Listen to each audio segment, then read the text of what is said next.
back, guys. It's the Mokdong Studio. I'm Wolf, and with me is Caldor.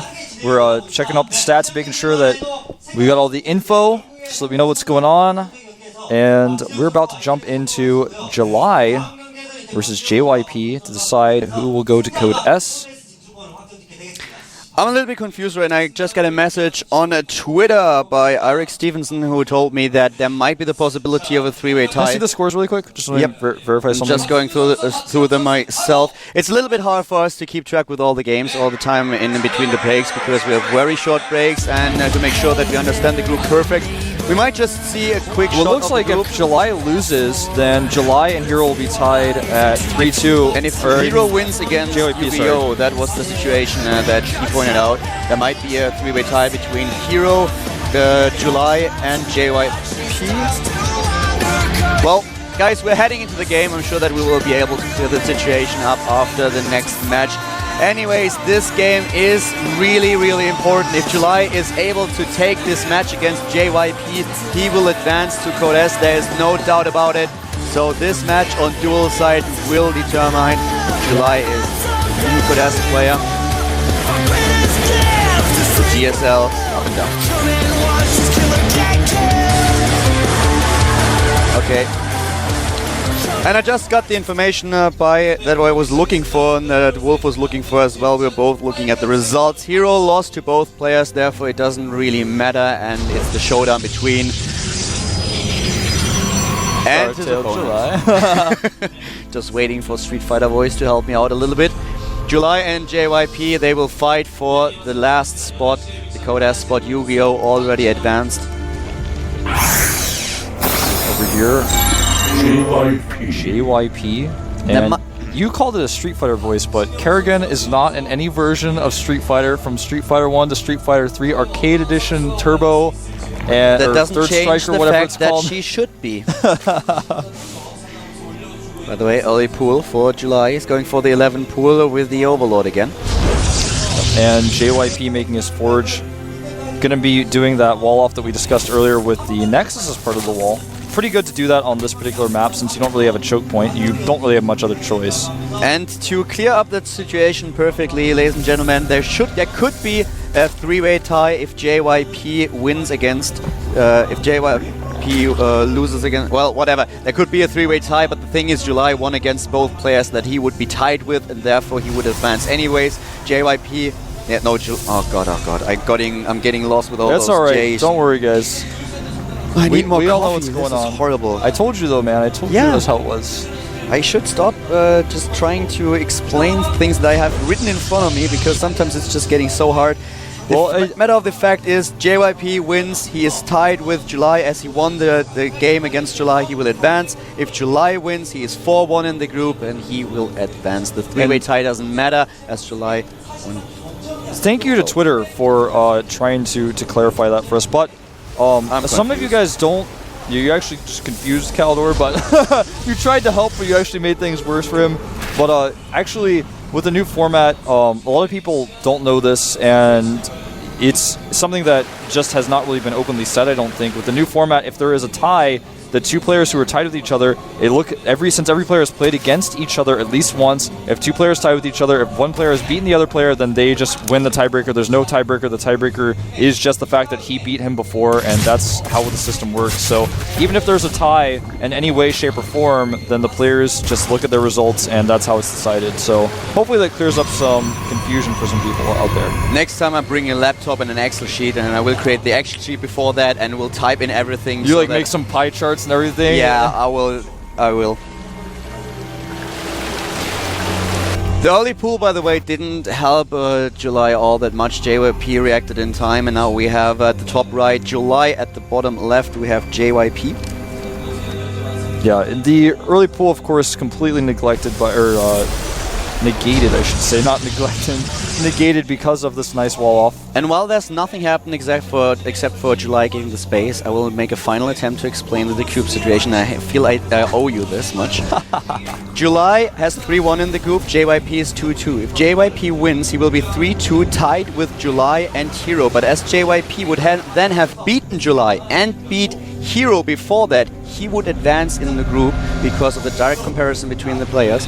If July wins, he's on 4-1 and therefore uncontested will advance to Kodas. Nailed it. Nice. Very well explained. Okay, I can go now, can I? Well, obviously, Zergling speed is on the way, and the warp gate research for JYP as well. He's actually taking both of his gases at his naturals. And that's one early tech. Yeah. Really fast there for July. So both players teching up quite heavily here. I'm really curious to see what we're going to see from JYP. Double gas to the natural may mean double Stargate play. July is taking quite a gamble here. Taking that early, doesn't even have speed done. Yeah, he's got an Overlord to scout, though. He knows his opponent does not have a ton of extra gateways just yet. And in fact, 2 gateways, actually 3 being added by JYP in his main base, going up to the normal 4. He's got +1 on the way, but so much gas. He may be trying to go for a very sentry-heavy timing attack with all of this gas. I mean, really fast forest simulators. July is going for double base Mutalisks now. Yeah. He added so many extractors. He's getting a lot of gas. He's trying to pressure a little bit with those probes. The nice scouting. That's exactly what he needs to do. It could also be 2 base infestors. With the building placement here for JYP, he may want to actually just try to do that early infestor time, but there is the Spire. You're right. Muta's more likely, but he, is going to be doing that. Of course, the Zealot may scout. And he's going again for the Overseer, the very early Overseer, so JYP will be aware that there is actually a very, very early tech. And we talked about this in the game against Hero, and Wolf, you mentioned that it's a little bit tricky for... Oh, this time the perfect reaction for JYP. July shows what he's up to because he shows the Overseer, therefore JYP is aware that there's a very early lad tech, and he goes straight for the Twilight Council to get Blink. I really don't like the idea of sending that Overseer in really early. He did a great job denying the Zealot from scouting all the gases, but all of that is neglected, or I keep saying neglected, negated, when you scout that fast Overseer. That's exactly what I was looking for. Do you have a fast layer? Do you have those gas up? What should I expect? And you show the Overseer, it's like, well, of course he has. But JYP is now moving out. He's doing exactly the same thing that Hero did, though Hero only had 4 sentries, and I guess that JYP with the pylon that he just built is warping in Stalkers. He isn't. He's getting Zealots as well, and that's the trap that Hero fell for. His next round will be Stalkers, though. He's got Blink on the way. The crucial part here is that July has the Spines, 10 Mutas on the way. This is really scary for JYP. I'm not sure if this is going to work. Force Fields go down to stop drones. 11 Mutalisks on he's the warping in more Zealots, and I think this could be really bad. Why would you warp in Zealots? Well, this is a pretty unfortunate circumstance for JYP. Now warping in Stalkers. Guardian Shield is up, and the Mutas are going to make such quick work of those sentries. 1 Muta falls. Now all the Mutas are together. The Queens go down. He should have waited with this engagement just a little bit longer. Those Stalkers might just now save JYP, and that might kill July. He should have waited with the Zerglings and the Queens until all those Mutalisks have hatched. Yeah, I think you're exactly right. At this point, Keldor, JYP may still be able to win this game. He shouldn't have, but now Zerglings coming in. Force Fields are really good. The drones wanting to help out, and will it be enough? It looks like it will. The last Stalker's falling here. Blink almost done, but not quite. Drone's going to fight these last Stalkers. The sentries are gone, a bunch of Stalkers being warped in, JYP getting the worst of it. We have July on 75, he didn't lose too many of his drones, he only lost 7. I still feel if July would have waited with that first engagement a tiny little bit, he could have killed JYP in one swoop. But another base for July is now up and running, and it's at the bottom right. You might have seen it on screen before. 3 bases for July. 3 base. He shut down the harassment. He killed all the sentries. +2 is about to finish, but he's got control of the map now. And I feel that if, like you said, he waited for the Muse to all be together and then fought, he would have been able to crush that attack much easier. And at the same time, JYP, he did the same. He made the same decision that Hero made. He saw that there's an early layer. He knew that his opponent couldn't have any units on the map, so he started to attack. But the problem was that he didn't warp the Stalkers in right away. He had a lot more sentries than Hero when he played on a Tiga shipyard against July, though. So there was a really short moment in time when JYP could have killed the Zerg player from StarTale. Interestingly, JYP spots the bottom right base, makes a pylon there, and then shows his probe. So of course July knows there's going to be a pylon out there somewhere. He's going to go and find it. I don't like that he showed the probe. But this is a good amount of Stalkers though, and Blink is done, as you were about to say. Blink finished already, and therefore he is able to shut down the Mutalisk Keras. Really nice timing for July? I don't think so. Yeah, he decides that there is not enough, decides to run away, even cancels the majority of his units that were building on those larvae. So let's think a little bit about what happened. July went for that very, very early tech again, showed his hand with the Overseer. You mentioned in the game on Antigua Shipyard between July and Hero already that you don't like that choice, and I have to agree with you. But he forced, well, not really forced, but he baited JYP into attacking, made a wrong decision when attacking with his Lings and Queens too early, and JYP was able to shut that down, and there might be another late engagement. JYP with the Stalkers, but July retreating. Yeah, the Zergling count is just not enough. The Stalkers have +2, and that was a really nice engagement for JYP. It looked a little bit iffy with that amount of Zerglings, and I have to say the choice to go for the Guardian Shield was very smart there. He's continuing to blink forward, catching some more of these Mutas. Things looking actually pretty scary for July right now. He's ahead in supply, but some of that is in workers, and his opponent's composition is ideal to deal with him. Doesn't have Fungal, and Fungal would be huge. Oh, now. Beautiful. Nice. Blinks into the main. What an awesome decision. The Lings are trapped at the low ground. Yeah, by the time the Lings get into the main, he's just going to start blinking back down again. Wow. Really nice play by JYP, and great Blink Stalkers. This is what JYP is most famous for in Korea, is his Blink Micro. And he's showing it off now. July is dropping in supply. He doesn't have a lot of Mutalisks left now. He's losing more and more of them. The Queens are trying to help out. Some of those Stalkers are already dead and gone, but he's warping in additional ones, setting another pylon in order to He's going to blink down onto the... Actually, decides to blink onto the high ground, but now the drones are surrounding, but even so, with a +2 on these Stalkers, the drones falling so quickly, now he will blink down, blinking only a few, so he continues to have that high ground vision. He's killing so many units of his opponent, taking down his drone, and that 29 workers lost by July.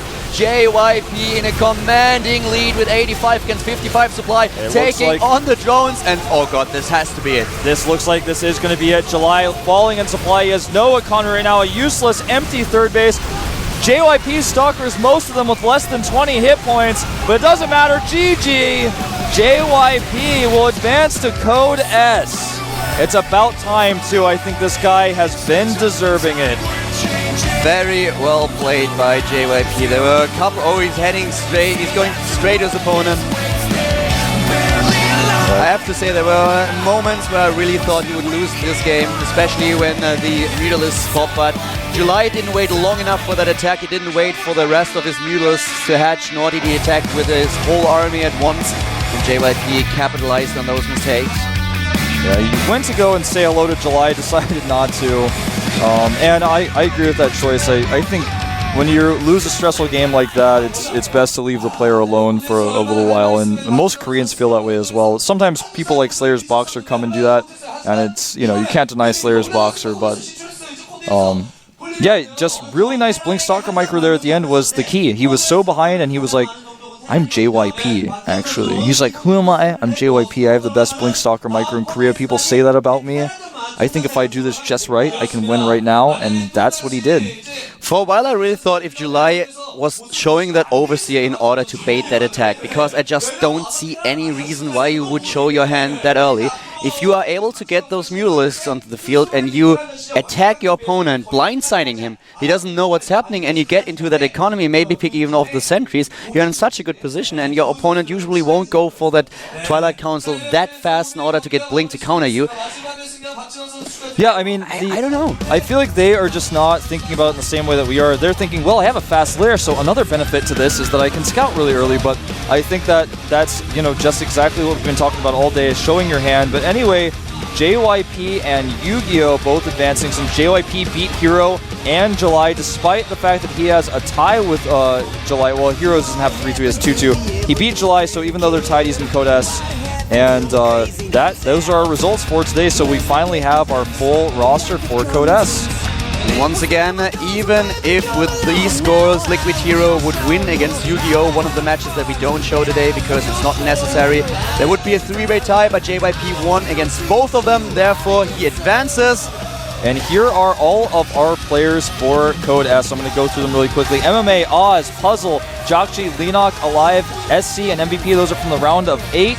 Those are just seeds. And the round of 24 winners are Parting, Happy, MC, Nesty, 4GG, aka Finn, Ganji, Dongregu, Slayers Brown, Keen, Supernova, Marine King, and Curious. And of course, our up and down winners Nada, Lucky, Bomber, Gumiho, Yu-Gi-Oh!, Zenio, Inca, Genius, Boxer, and JYP. And of course, our 2 foreigner seeds, Gamma Bear, Sen, and EG's Idra. He's back. And the thing that I have to mention is that the race distribution is awesome, especially with the 2 foreign seeds both being Zergs. This is about, I mean, I didn't count it now, but from the looks of it, it looks like it's really even. Yeah, I would say so. That's pretty cool. That's really exciting. I like that. I am really excited about the season. So, if you guys want to, for the last about 10 minutes or less of this broadcast, you can tell your friends to watch in high quality for free. And, of course, remember to do the winner prediction for our future matches. And I just want to say, lastly, thank you for tuning in. I hope you all have a merry holidays. And, of course, follow me on Twitter at ProxyWolf, at Caldor as well. And, of course, follow GOMTV for updates during the holidays. See you guys next year.